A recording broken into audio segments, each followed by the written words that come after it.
All right, as promised, let's now talk about the second way of clumping things, the more advanced version, the real clumping. One thing to keep in mind before we start, this whole clumping thing is pretty tricky to control, right? You need to put a lot of settings in a certain way, and it's easy that it kind of implodes or moves in a weird way. So don't be surprised if you have problems. Try to follow the steps as best as you can. And this is a setup we have, pretty simple actually. We have a normal grain source that gives its p-scale into the pop grains, bit of pop color, pop sprite so that we see something in the simulation. Static object, which is our collision, which is this tube here, and the ground plane, nothing special. And then I just want to make sure, because I found the grains a bit boring, I delete the grain sprites and actually copy some primitive spheres on it. Then it simply looks a bit nicer. And the default settings behave like this. So it really behaves more like dry sand and almost, like marbles or something, because our points keep, rolling away. Now we know we can fix that to a good extent by changing in the pop grains the static threshold and the scale kinetic, and we will actually do this later, but let's jump right to the more advanced version of that, and this is actually called clumping down here.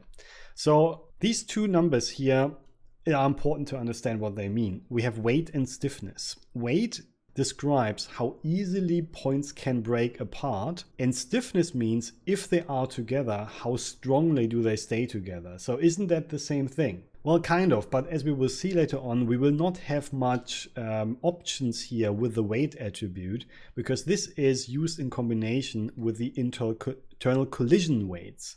So what this means is basically how much does the clumping, the staying together, fight with the opposite being pushed away from each other. So what we can try, of course, let's set it to 1 to see how the logic is. And as you can see, it definitely did something. So the pieces are not flying away anymore. They actually try to stay together. But as you can see, even though we set the weight to 1, it still breaks apart. So this is no guarantee that you will have 100% staying together. It's more like they absolutely 100% try to stay together. And as you can see, this whole thing tends to wobble a little bit. So this by default will look a little bit like jelly or mud or something like that. And we will talk about this later on. But they certainly try to stay together. They're almost magnetic. Now let's increase the stiffness to maybe something like 60, and then we can see the difference. Now all points try to stay together, but the much higher stiffness will make sure that they actually will stay together. Still there are pieces breaking off, so we might later increase that even further. But here you can see now they want to stay together, and the stiffness of keeping them together is much higher as well. And we can also see something funny, and that is they start to fly away. Whee! Yeah, this is a problem that we will always have when we use clumping. What's happening here is a problem with what we talked about, the weight versus the clumping weight versus the internal collision weight. And currently you can see that together they have a number that is higher than 1. So if you take the strength that keeps the collision working and add the new weight that we added that keeps the clumping, so kind of a magnetic energy working, we end up with a number of 1.5. So the way you can think about this is there's more energy than 1. And this means, there's constantly some energy that has to go somewhere. Now, you might think you can set both to 0.5, and this unfortunately will not work, because in the background, there is a system that will constantly kind of adapt those two numbers automatically. And this is something you have to keep in mind when working with clumping. This is in the solver settings, the very thing at the bottom, disable constraint averaging. So basically we bring in a new kind of power into our controls, and that is the clumping system. And when you do that, you should turn off the constraint averaging. That automatically tries to balance those two energies out. When you look into the explanation of this though, it tells you that the best way of then working is actually what we just did. So always do this, set both to 0.5. But just setting them to 0.5 is not enough, because this thing over here will constantly kind of create this problem of creating too much energy either way. So if I run this again with the disable constraint averaging turned on, you can see in the beginning there is a little bit of an expansion happening. So here you can see that. This is something you now have to live with. Usually you don't see that because you simply cut into the shot after this has happened. So it's easy to hide this, but keep this in mind. This is normal and simply part of the calculation that's happening now. There is still sliding happening though, and this is because currently we basically have very little friction calculation. So it is much better. As you can see, the pieces are not constantly moving away anymore, but sliding is still there. Now the sliding problem is easy to fix, and that is simply the static threshold and the scale kinetic that we already learned. So let's set this to our default settings, my default settings, and then let's run this again. And what we did now is we increased the friction, we made sure that there's no constraint averaging, and to make absolutely sure it works, as suggested by the setting as well, is we set the internal collisions to 0.5 and the clumping weight to 0.5. And here you can see now there's nothing flying away and nothing sliding around. The only thing that we see is that there is some constant movement going on, a little bit of a wiggling there. And this is simply because the calculation currently is not correct enough, let's say it. Now, one way to solving this is actually in the pop solver increasing the sub-steps, but there's a better way, and maybe you have to do both.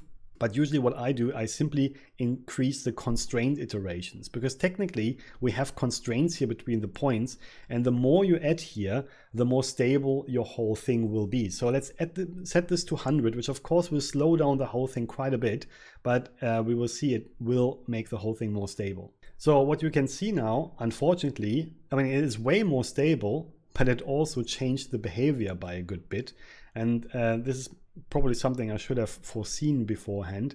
And we have two options now. We either lower the stiffness or the weight, and actually we will do both. So let's lower the stiffness to 50, let's say, and the weight to 0.25. As long as it's lower than 0.5, we should be good.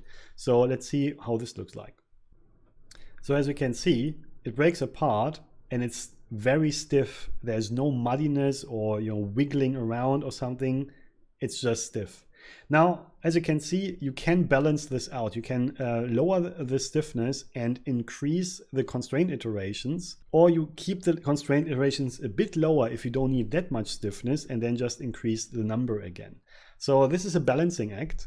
So as you can see, it's a bit fiddly to get this to work, but the biggest problem actually is, no matter what we do, this weight will always apply to everything. So as you can see, the kind of behavior of all those pieces is always the same.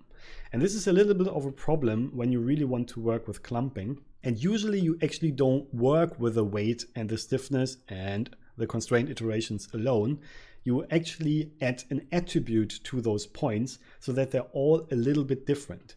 Because when you look at a reference like this here, where the poor guy gets a lot of snow in his face, you can see that when you have something that is clumping like snow, it's not the same everywhere. No matter what you do, if you try that, it will always look unrealistic. But here you have big pieces that are clumping together and a lot of smaller pieces that are very loose. And this is something that is important when working with the clumping. You usually set the attribute for the weight on a per point basis. How do you do that? Well, if you mouse over it, you can see that the name of the parameter is called attraction weight. And this is actually an attribute that you can set. Just make sure that before you move on with this attraction weight, that all your settings are set the way we had here. Remember, we have to turn off the constraint averaging, and in the explanation, it tells you it's a good idea to set the internal collisions to 0.5, and what we will do now as well is the clumping to 0.5, because the attraction weight that will come in will be multiplied by this.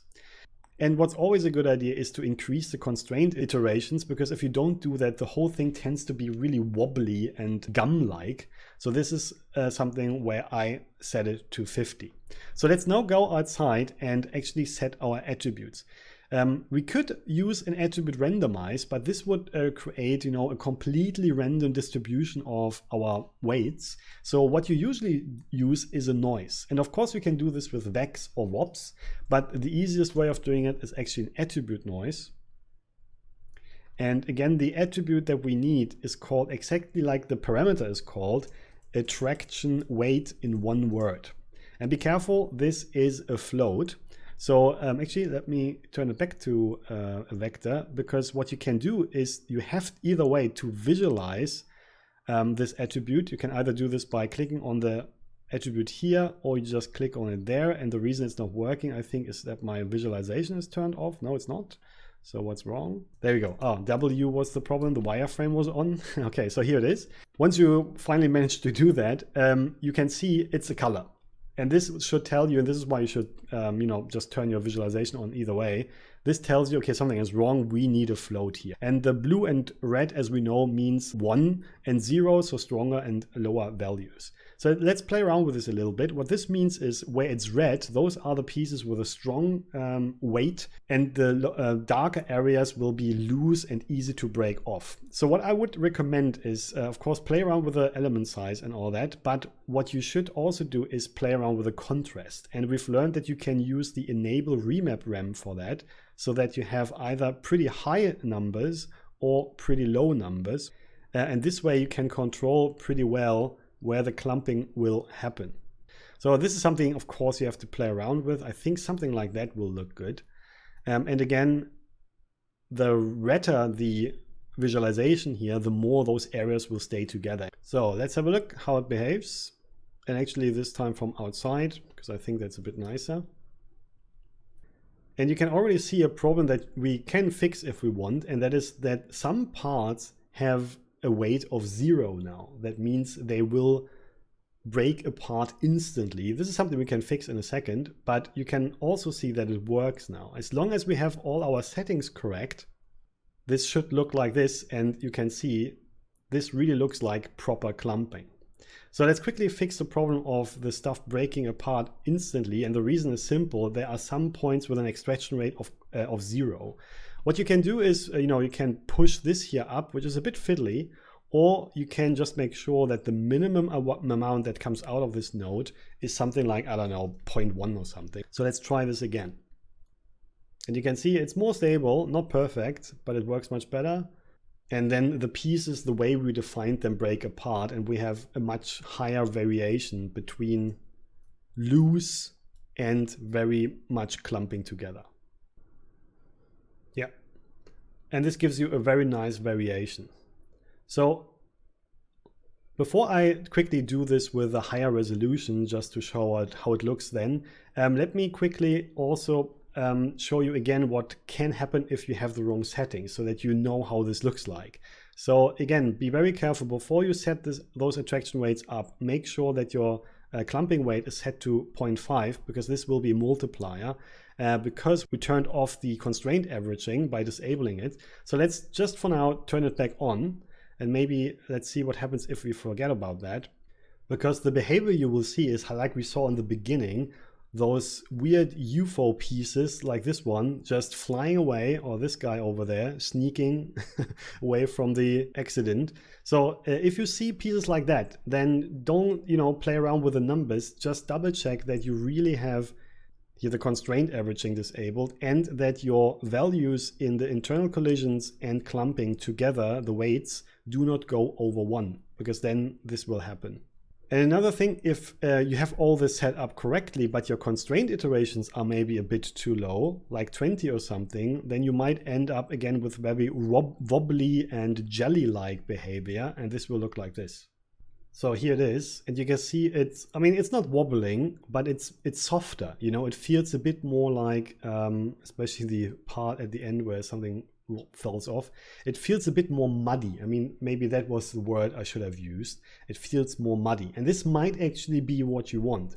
You can control this again with the stiffness or just by lowering the constraint iterations to make it more muddy-like, and if you don't want that, you increase those. All right, so let's quickly do as a final part, increase the resolution. This will probably change the behavior quite a lot, but then you can see how it can look like. And as you can see, unfortunately, by doing that, by increasing the number of points, we have to adjust all the numbers. We lose a lot of stiffness, and that is pretty normal. So let's go back into the settings and adjust our constraint iterations to something higher, maybe 100. And just to be safe, let's also increase the stiffness to 20.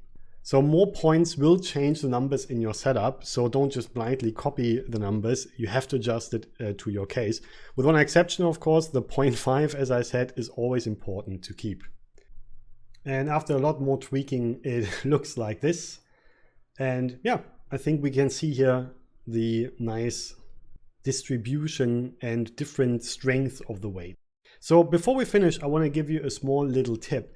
If you wanted to do something like snow with this, then you can actually turn those particles into volumes. And even though we haven't talked about this yet, what you can use for this is something like VDB from particles set to fog, of course, and then you need a voxel size that allows you to represent them and adjust the point radius until you see something, and then you can use something like a volume mix to increase the density. I know this is a bit, early for this. We will talk about volumes later on, but here just for you to see how cool that is. If you turn your points into a volume, they instantly look like snow. So with a higher resolution, let's quickly run this so that you have a feel for what you can do with this.